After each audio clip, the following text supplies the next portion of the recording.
네, 여러분 안녕하십니까? KBS, MBC, YTN에서 이동관 신임 방통위원장에 대한 의혹 보도를 무차별로 쏟아내고 있는데요. 전임자 한상혁 방통위원장의 11배를 편파 보도를 하고 있습니다. 이 카르텔 편파 보도 아니냐 이런 얘기인데요. 박성중 국회의원, 국민의힘 의원 연결해서 알아봅니다. 안녕하세요. 예, 안녕하십니까. 네, 박성중 의원은 이 국민의힘에서 이제 말하자면 언론 관계 요거 말하자면 담당 상임이셨죠? 예, 가방이 간사를 지금 하고 있습니다. 예, 가방이 간사시니까 이 예, 분야에 과학기술방송통신위원회 간사를 하고 있습니다. 네, 그러면 뭐 누구보다도 이게 전문가시고 그런데 예, 이동관 방통위원장에 대한 의혹 보도 이렇게 마구 쏟아내고 그랬네요. 한상혁에 비해서 11배나요. 예, 이번에 그 이동관 그 방통위원장에 대해서 네. 이동관 방통위원장이 5월 31일 날 전임 한상혁 위원장에 대한 부분이 문제돼서 네. 뭐 거론이 되기 시작했습니다. 네. 그리고 그 이후에 거의 한 3개월 가까이에 엄청나게 쏟아졌는데 네. 그 사실 저희들이 한상혁 위원장하고 이동관 위원장이 어느 정도 방송의 차이가 있는지 KBS, MBC, YTN을 한번 저희들이 그 TV를 비교를 해봤습니다. 예, 그러다 예. 보니까 11배 이상의 차이가 있다. 예. 완전히 이동관 주위에 KBS, MBC, YTN이 완전히 몰입을 했다. 예. 완전히 편파 방송을 했다. 예. 완전히 일방 방송을 했다. 그리고 민노총 민주당 방송을 했다. 이렇게 결론을 냈습니다. 네, 특히 저 MBC는 뭐 아주 이동관 의혹 보도는 31건인데 여기 보니까 저 한상혁에 대해서는 0건입니다.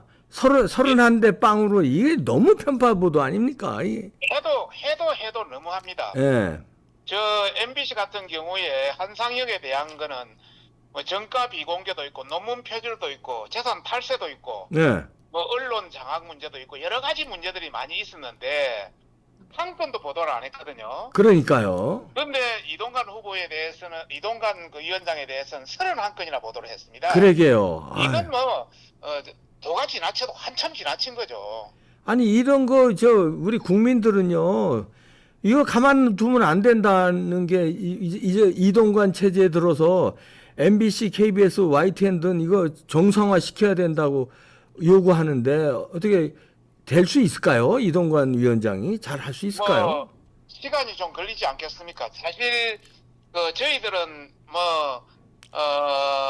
그 문재인 정부는 완전히 KBS, MBC, YTN 이런 공영 방송을 언론을 장악해서 네.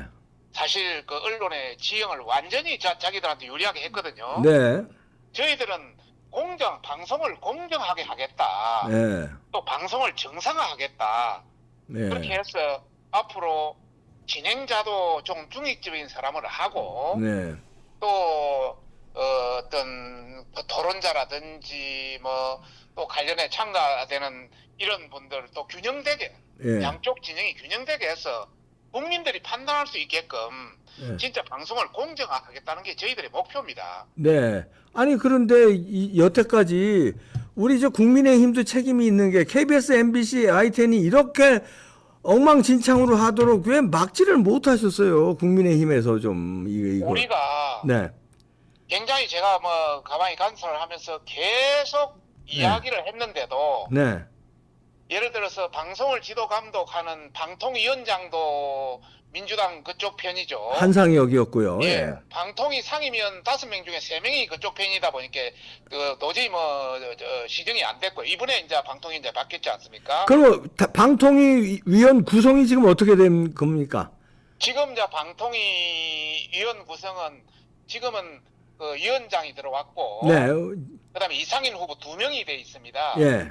나머지 그 2명에 대한 부분은 지난 31일 끝났기 때문에 네. 지금 절차를 진행 중에 있고요. 네.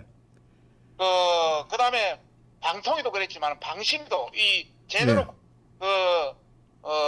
양쪽 편에 기울여서 편파 방송을 하는데 심의를 하는 방심위도 위원장부터 위원들이 그쪽으로 기울어져 있어도 아예 심의 자체가 안 됐고요. 네. 또 KBS, MBC, YTN은 위에 그 집행부부터 사장, 뭐 부사장, 본부장, 부장까지 집행부부터 밑에 뭐 직원들도 노조가 그 민주노총 중심의 그 어떤 민원련 중심의 어떤 그런 노조였기 때문에 네. 완전히 일방적으로 이렇게 가서 저희들이 아무리 이게 문제가 있다고 지적을 해도 고쳐지지를 않았습니다. 예. 그래서 이제 그 단초가 방통위원장도 바뀌고 방심위원장도 서서히 이제 바뀌고 또 방심위원도 교체가 되고 네. MBC라든지 KBS라든지 MBC의 순회진도 전부 이사진들도 네. 교체가 되면은 이제 서서히 방송 정상화가 이루어질 것이다. 저는 그렇게 보고 있습니다. 네, 지금 이 자료도 박성중 의원실에서 낸 자료인데요. 그렇습니다. 예, 그리고 이게 이렇게 아주 깜짝 놀랐어요. 이렇게 되도록 언론 장악을 해놓고 엉터리로 했는데 아직까지 건재하게 KBS, MBC, YTN 아니 YTN은 이거 저 공적 자금이 들어가는 데죠, YTN도. 그렇습니다. 여기도 16대 1이에요. 네네. 아, YTN도 예, 뭐 공적 자금이 들어갈 뿐 아니라 네, 31%가 우리 공기업 지분을 가지고 있습니다. 네. 그래서 지금 YTN도 일부 이제 그 공기업 지분을 민영화시키는 그런 작업이 지금 이루어지고 있습니다. 아, 그럼 YTN 저 민영화 시킬 수 있나요, 이번 정권 내에서요? 예, 시킬 수 있습니다. 아, YTN 민영화 시켜야 돼요. 공적 자금이 여기 왜 들어갑니까? 광고 다 하잖아요. 광고주들이 저 광고비 내는데 그렇습니다. 공적 자금 MBC도 민영화가 작업이 될 수 있나요? 예, MBC는 네, 그 내년 선거에서 네.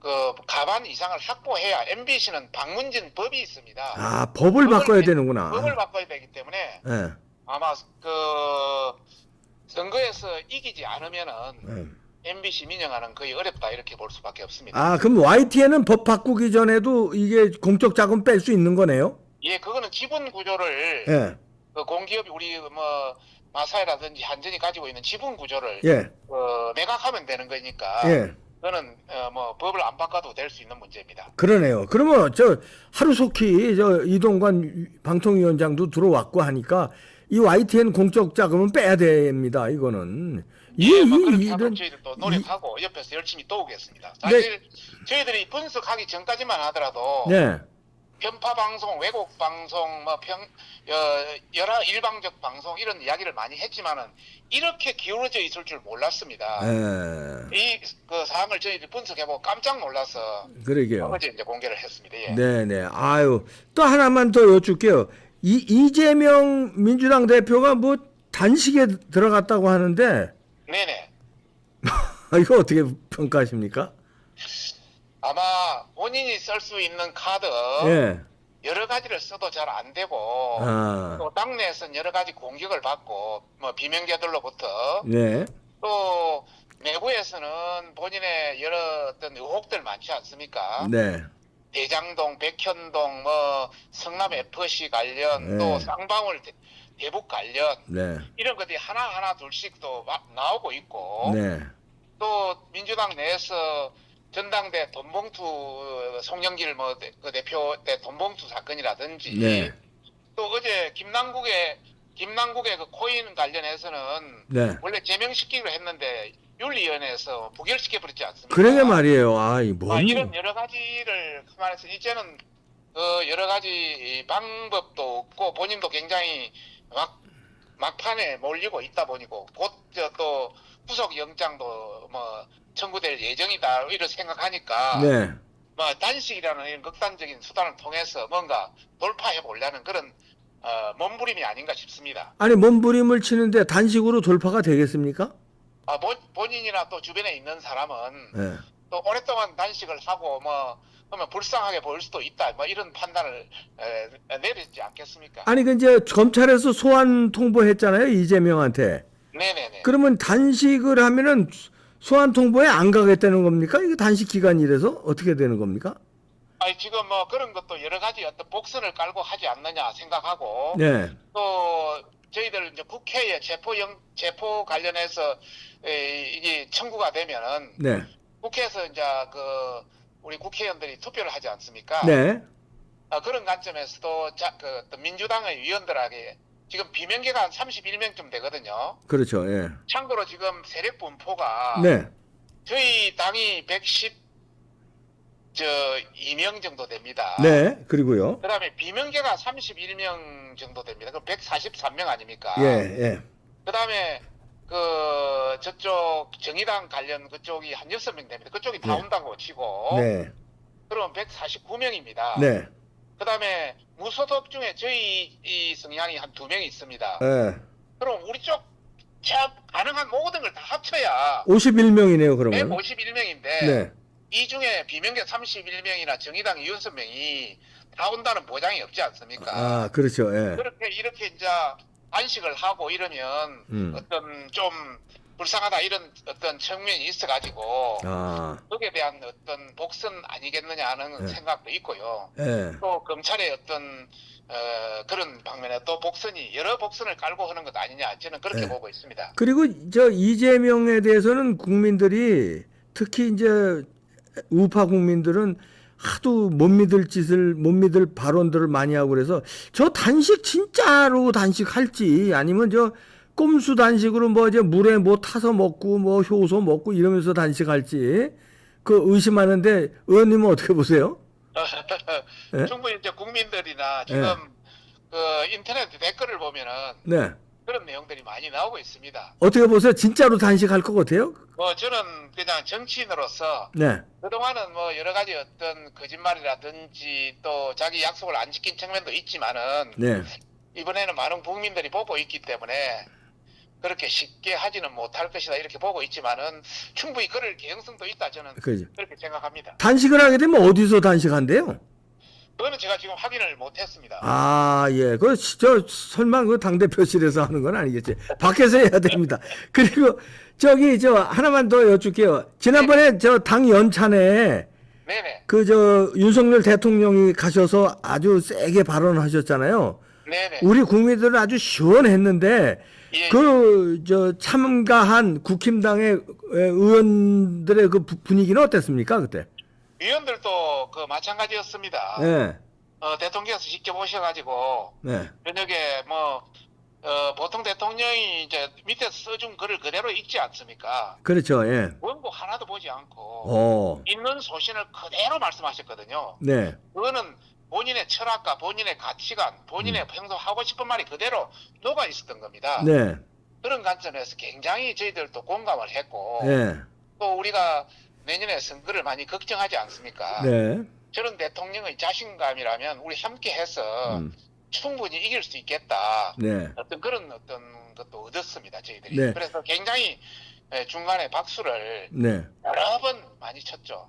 아니 근데 이제 윤석열 대통령이 그때 여러 말씀을 했는데 그 강조한 거는 이제 뭐 하여튼 반체제하고 강하게 싸우자 이거거든요.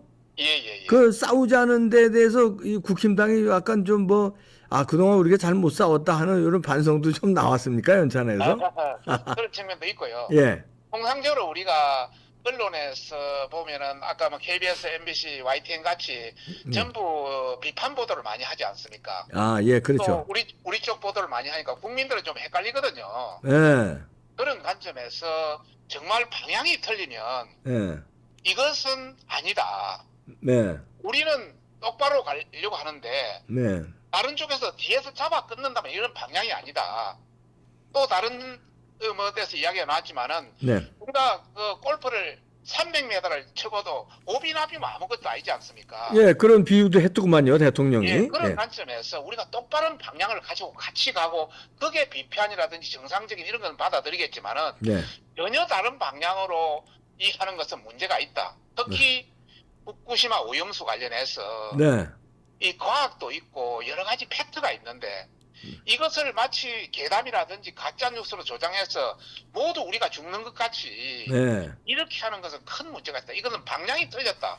야당이 지금 하는 것이 방향이 틀렸다. 네. 이제 이런 차원에서 굉장히 공감대가 저희들이 형성되었습니다. 그렇죠. 예. 예. 좀 그 대통령의 강한 말하면 의지처럼 국힘당이 좀 더 강한 의지로요. 같이 이거 위기를 돌파해야죠. 이재명 같은 사람이 아직도 저렇게 마지막 카드를 단식으로 쓰면서 사법 질서를 교란시키려고 야당 대표가 저러는데, 그리고 이 저 KBS, MBC, YTN 등 이 박성중 의원실에서 지적한 걸로 것처럼 이런 식으로 좀 언론이 왜곡돼 있는데 진짜 목숨 걸고 싸워 주셔야 돼요. 그렇게 하겠습니다. 이런 언론 일단 뭐 환경 바로 잡아 주셔야 됩니다. 총선이 굉장히 중요하기 때문에 네. 저희도 목숨 걸고 싸우고 네네. 여하튼 최선을 다하도록 그래 하겠습니다. 네네. 부탁드립니다. 이런 네. 언론 환경 가만두면 되겠습니까? 네. 예, 이제 뭐 서서히 언론 환경도 이제 바뀌어 갈 겁니다. 네네.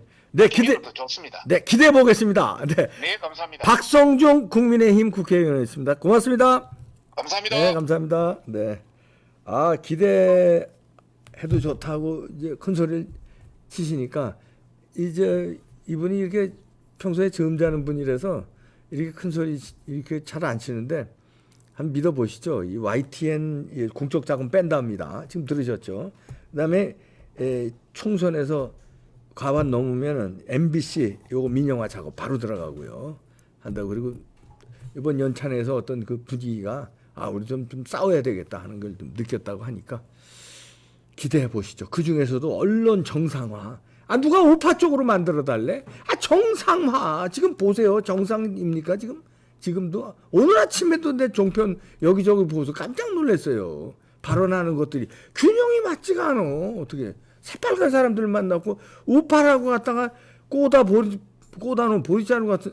죄송합니다. 균형이 안 맞아요. 숫자도 안 맞고요. 숫자적 균형도 안 맞고, 어떻게 된 게 이게 발언의 수위도 균형이 안 맞고.